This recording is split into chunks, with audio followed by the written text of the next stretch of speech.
মনা, তোর জামাটা তো ভারী সুন্দর। হ্যাঁ কাকিমা, এই জামাটা আমার বর আমাকে অস্ট্রেলিয়া থেকে এনে দিয়েছে। জানো তো, এটার দাম 20,000 টাকা। বলছি কি, কালকে আমার ভাইয়ের বিয়ে। আমার মেয়েটাকে যদি তোর এই জামাটা একটু পরতে দিতিস তাহলে খুব ভালো হতো রে। না কাকিমা, এই জামাটা আমার নয়, আমার বান্ধবীর থেকে ধার করে এনে পরেছি।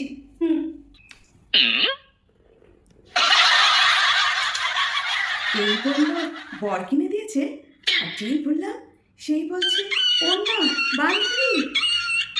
কিনে নিতে পারে না, পরের জিনিস চাইতে আসে।